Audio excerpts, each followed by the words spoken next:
So we got rental income. Doesn't matter if you're a landlord, if you're doing short term, or you're a roommate. On the federal side, if you are now this is a roommate where you are doing something called house hacking, where you own the property and your roommate pays you rent. This is not a situation where two members rent and just pay to a third party landlord. So rental income. Okay, so rental rules. Rental properties have special rules. So the income, the rent charge, minus the expenses, some different types of expenses here, is going to be the income. Okay? All right, it's going to be the profit. All right? All profit or loss is passive income. So it's not earned income, not going to count towards earned income credit, child tax credit, anything like that. I did have I'm starting to get one or two older clients that they've stopped working, but they've got some rentals. They've got not young kids, but a kid in college, and didn't have any earned income for the tax year because it was all rental income, and it was good income. It was $70,000-$80,000, but none of it was earned income. It was all passive income. All right. And so the income is really only the rent charge. If you have a security deposit that you have to give back, that is not income. If you have sometimes I have seen the management companies receive a security deposit and count it as income. That should be adjusted off. If the tenant leaves and the security deposit needs to be kept, that is now income. But it is only income when the tenant defaults on their end of the deal and doesn't leave a place clean and clear. Okay? So, because it is not earned income, it's not passive, it's not a business, there's no self-employment tax on this. So you get a free 15% right off the top. Okay? But there's some drawbacks to it. Rental properties are loss limited. Okay, a max of $25,000 per year in losses. That's all you can take. And you get no losses if you're married filing separate or your income is too high, over $150K. And I believe there's even a phase out starting at like 130 or something like that, where you can't get the full 25 if you're over 130. Okay. If you cannot use all of your losses, they are carried forward into the future, so at least they're not lost. But if that income is too high, they may just get carried over until the property finally sells. In the year the property sells, you'll be able to claim any carried over losses. Should have put that on my sales page here that I'll be coming up in just a minute. Okay, so we got the rental rules, losses limited. Split use. So now we're kind of talking about a property like a roommate situation I was talking about earlier. Any reasonable method is allowed. We've talked about that before. So you could do it by number of rooms, number of square feet. You want to talk with the taxpayer and kind of figure out what's the best method for them. Are they, small rooms? And so, 3 out of 5 small bedrooms that's a pretty big percentage, or is it one really big bedroom, one bedroom that's 300 square feet, where you don't want to do, 1 out of 3 bedrooms if, for something like that. So, any reasonable method is allowed, and that's for rental rules and split use. If there's common space or things like that, I want you guys to make a reasonable estimation or a reasonable method. Figure out some reasonable way with the taxpayer to figure out what percentage are you going to use, and how can you keep that same percentage or explain that percentage year over year, right? You don't want to use a method so obscure that the next preparer that has this can't figure out how you got to that percentage. You want to use something simple. All right. So expenses on the rental property, right? You've got your mortgage interest deduction. That's the big one. We talked about this last time, but there is no $750K debt limit.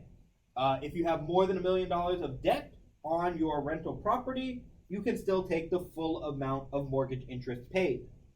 Okay, and so there's no limit on that one. There is that limit on the Schedule A itemized deduction, but not on the Schedule E. Okay, so you got the property tax, you've got the insurance. Okay, so the mortgage interest and the mortgage interest and property tax. Those are things that can be taken on a Schedule A, and so that's fine there. But there's some things that, as a rental property owner, you can deduct that a person cannot. Insurance. Okay, the insurance and HOA fees are not allowed as a personal deduction. They don't go anywhere. If our client asks, "Hey, I've got my condo that I live in. Can I take my HOA fees?" There's nothing you can do about that one.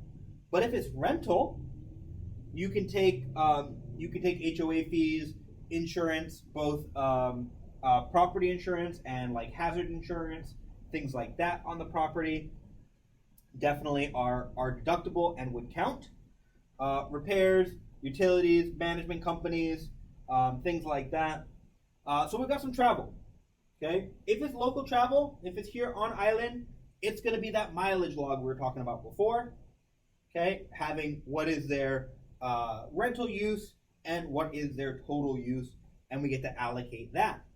Okay, if they're traveling off island, if they're traveling to the mainland or even to another island, okay, this travel must be for a rental purpose. So it could be to look at a property, meet with investors about buying a property. It could be to check up on a property you already own. If it is for a rental purpose, then you can deduct the travel costs. Okay, if there's some sort of mixed purpose, okay, that's what I have here. If you've got 5 or more days and there's family in the area, start to thinking about allocating. And when we're talking about the 5 or more days, we're also talking about flight in day and flight out day, right? So it's really only 3 days of work plus travel days, right? And so if it's 5 or more days and there's family in the area, start trying to figure out how are we going to allocate this for a business versus personal purpose, right? The kids' flights, they're never going to count. So sorry, kids, they're never going to count. The taxpayer and spouse flights, I would say both of them count. They would count both traveling there and traveling back. You have to have a round trip, no way around it. Okay, if the travel is 5 days or less, again, that is 3 working days, an arrival day, and a leave date. If it's less than that, we can pretty safely assume, and they had their rental in the area, we can safely assume and take 100% of their deduction. If it is much more than that, we really want to start asking questions, asking about, what was the reason of the trip, above and beyond the rental purpose, and then start to allocate that. Okay? You can, as we've been talking about, you can allocate a couple of different methods. I've had taxpayers who rented a car and a hotel only for the days that they were working on the property, and then the other days they stayed with family and they used the family car, so there are no expenses. That would be 100%. They only rented a car and did the hotel stay for the portion that they were actually checking on the home. Those were 100%. However, this was, I don't really remember, this was a 2-week trip. They only spent 5 days with travel time included at the property on a 2-week trip, 5/14ths, and they got a little bit less than half on their flights, right? Because the whole purpose of the trip wasn't for the rental, so the flights get allocated, but because they took their rental car and hotel as a specific we're going to call it a trip inside of a trip, then those would still be deducted at the full rate. Okay? Because we're here on Oahu, it's a unique situation. I believe the true rule is more than 50 miles away from home at the end of the night for what is true travel not in your region. So I just called it travel off island. So pretty much if you're on island, it's going to be based on mileage. If you travel off island, it's going to be based on number of days that you were using it for a rental, that you were traveling for a rental reason. Okay? Depreciation. So depreciation is a big one, is a huge one on rental property. And that's because of this last bit down here. Depreciation on a residential realty is the depreciation allowed or allowable. What does that mean? That when a taxpayer goes to sell their property, their rental property, they don't, and we're talking about calculating their basis. The basis is not just what they bought it for and the improvements. It's minus the depreciation, and that means that in a lot of situations, you may have a person that their basis in the property is significantly less than what they bought the place for if they've been renting it for a long time. And so depreciation is important, and depreciation must be taken on a rental property. Okay, speaking about this, if you see someone that has not been taking depreciation on a rental property, we need to inform them that they've been filing incorrectly. We may be able to rectify it, on the current return. We may have to do some amendments, but we want to bring it to the taxpayer's attention that, hey, I noticed that, you've got some rental properties, but you have not ever taken depreciation. You want to ask, why is that? And usually they're going to say TurboTax maybe did it. All right. So, a residential realty, this is going to be the most common that we see. 27 and a half years at straight line. You don't get to use makers. You don't get to use 179, no bonus. Residential realty, 27 and a half years, straight line depreciation. Okay? If you have somebody with a commercial building, I think I have one person with a commercial building, 39 years. Okay? Very common, very uncommon, excuse me. But I want you to know that a commercial building is depreciated at 39 years, not the 27 and a half. Some things that you're going to want to know about the property, especially if they're new to us and we're helping them, maybe not their first time having a rental, but their first time with us having a rental. We're going to want to know that the date the property became a rental, okay, and the date it was placed in service. If those are two different dates, maybe they bought it for their personal home first, back, in the 90s, and it became a rental in 2010. You're going to kind of want to know both of those dates, just as far as knowing what's going on. The date placed in service is the more important date for depreciation calculations, but it's still good to know both dates so we can help our taxpayers the best way we can. Okay? Depreciation, as I was saying before, it's going to lower the basis of the property. It's going to bring the amount that the taxpayer has in that asset, it's going to bring that down. Okay? But it will be an expense against income this current year. Oh, I put that in the next bullet point. Look at that. It's almost like I know what I'm doing. All right. So depreciation, I put it on here that we want to have the, what is it called? The depreciation statement. Where did I put that? There's a depreciation worksheet, excuse me. A depreciation worksheet that it is not a official tax form by any means, but a depreciation worksheet will explain to the taxpayer and to all future accountants what the asset was, and it was going to tell you all of these things. When it was placed in service, what was its basis, how much depreciation has it had, and that is called a depreciation worksheet. Where did I put that? Oh, here it is, basis worksheet. All right. So, specifically at the sale of a rental, okay, at the sale of a rental, we want to get even more specific than we were when we're just inputting them as a 1 year client. Okay, on the sale of a rental, we're going to need to know things like the purchase price and date. Okay, they're going to have our clients are going to have a sense of that, but they're not going to have the closing statements. And when we ask, they're going to bring us the closing statements from their current sale, the property they just sold. But if they could bring us the closing statement from when they bought the home, very uncommon, we would be able to know the date that it was purchased and its purchase price. We'd know the sale date because they're going to bring us the current closing statement. And that current closing statement is also going to have the fees of the sale, whether it's realtor fees, credits to the buyer, repairs, whatever it is. You're going to see the fees and expenses that the seller paid to close on the property. We're going to input those as selling expenses, and that's going to decrease the profit that the taxpayer has because they are expenses. Okay, we're going to want to know the improvements on the property.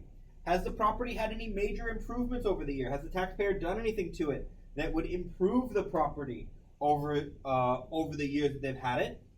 Okay, and then we're going to need to know all prior depreciation, and that would get from a basis worksheet. Okay, and we may have to get it from the last preparer of the taxpayer. And so sometimes that's difficult to get. Okay, when I brought this up with my dad, he was very adamant that we double check depreciation for the taxpayers. I think that this is going to be a difficult challenge, but it's really just a sense. It's not, we're not trying to get exact, we're not trying to recalculate depreciation for the client, but we want to know, does it make sense, the numbers they're giving us? So you take the number of years it's been rented, you multiply that by the building's price divided by 27.5. Okay? And what that should get you is an approximate number of the depreciation this building should have had. Okay? And it must be close to prior depreciation. If we're off by a little bit, I'm not going to sweat. Softwares do it a little bit differently. Maybe there was a more exact number in the past and we're using now a county level number now. There could be a number of reasons why what we calculate is not going to match their depreciation numbers. But if it's in the same range, maybe it's 25,000 instead of 18,000 or something like that. If it's in the correct range, I wouldn't be too worried about it. And if it is significantly off, we may want to ask more questions about the taxpayer. Hey, has it ever been taken out of a rental service? Did you do any big improvements? Things like that might change the calculation of depreciation. Okay? So this is mostly for our Drake software. Okay? But, when we're doing a sale of rental, we do the sale of rental on the depreciation worksheet inside our tax software.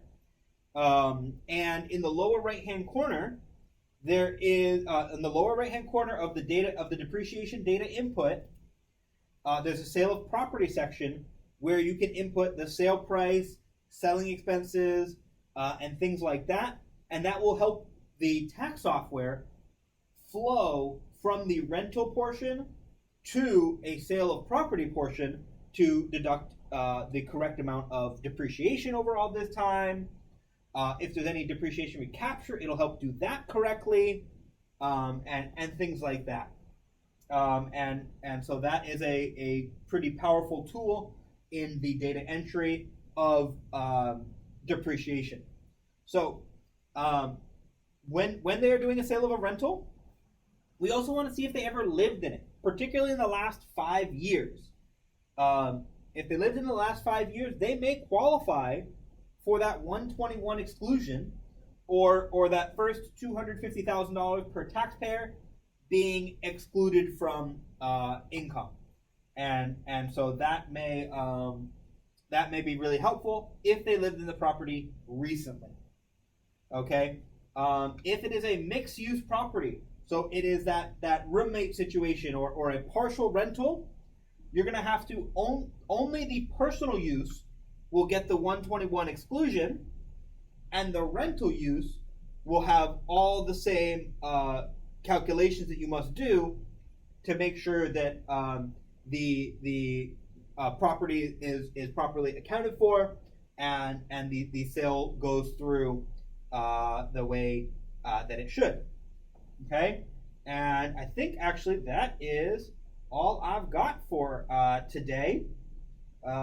We went through a whole heck of a lot. I was at a summary page, but I know that we went through Schedule C's and income and business deductions, Schedule E's, and all sorts of different types of income. So, we got plenty of time left. Any questions? Anything you want to know more about or want me to go back to?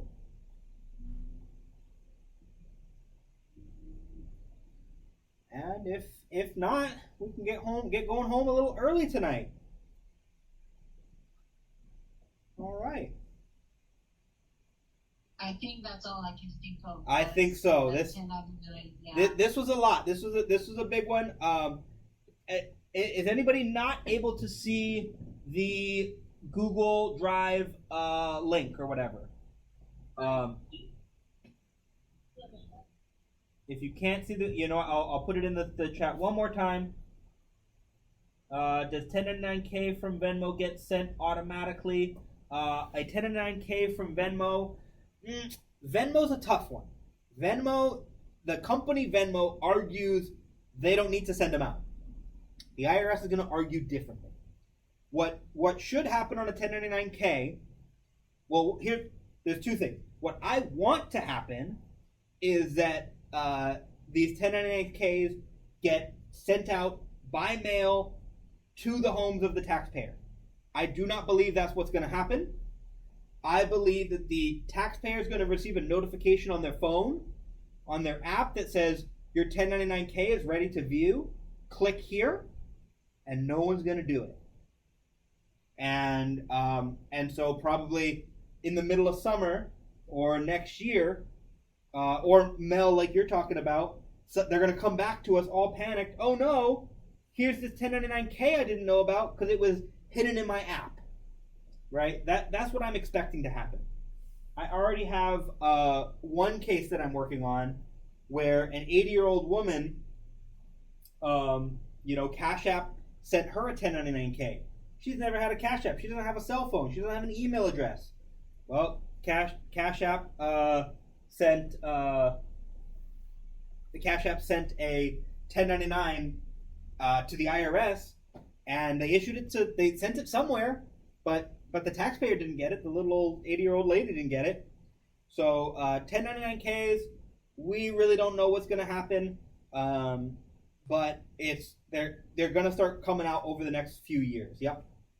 I'm going to have to talk with one of my clients, because that's a form of payment for these non-employee workers that get paid through Venmo, but they submitted W-9s, so they're expected to get a 1099, and that's where my concern was, that we don't want to process 1099s if they're essentially going to get that 1099K from Venmo.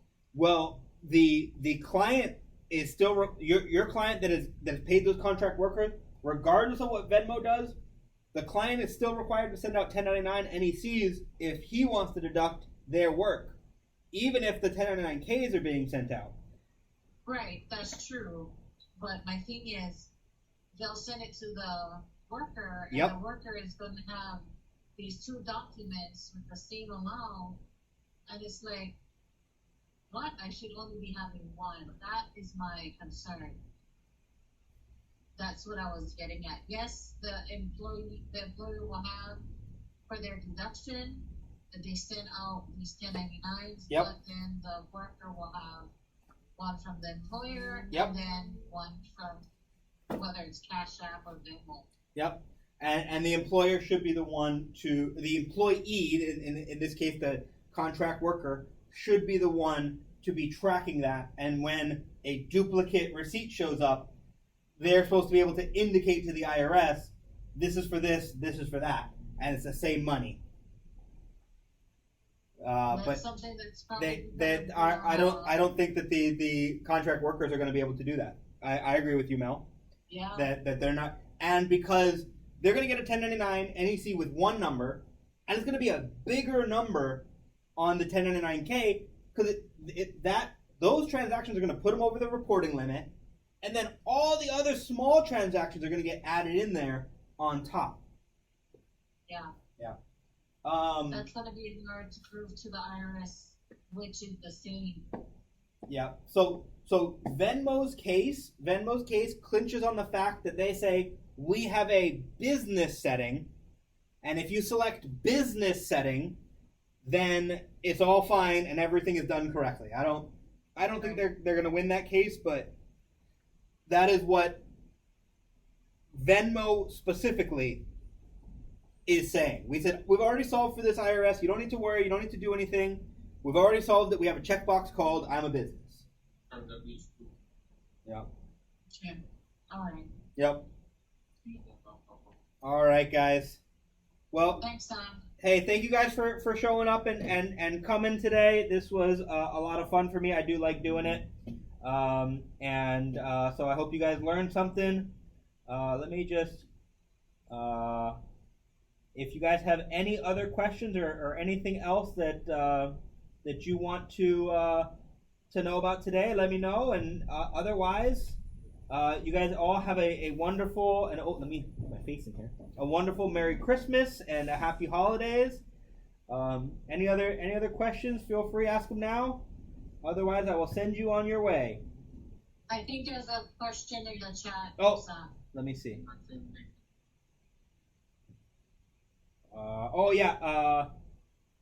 Subleasing a house under the owner's agreement, and I'm receiving monthly rent from subleasing the tenant.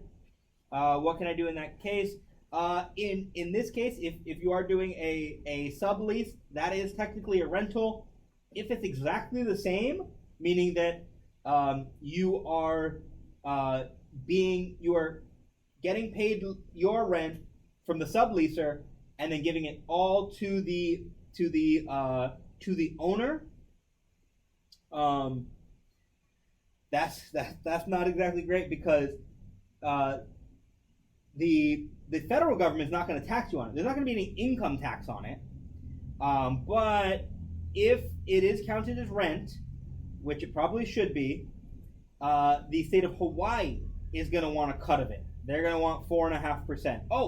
But if you can get proof that it's a wholesale and that the landlord is paying 4.5%, then it actually shouldn't be so bad. Not the worst case, but the case where it must be reported is if you are having the subleaser pay more than. If the subleaser is paying more than your lease, you are making a profit that is income that is taxable. If it is being rented for exactly the same on the federal income side, there's not really going to be any difference. I'm going to make it up. You have a $1,500 subleaser, you pay $1,500 rent, you receive $1,500, and then you get and then you pay out $1,500. What's the owner paying the tax?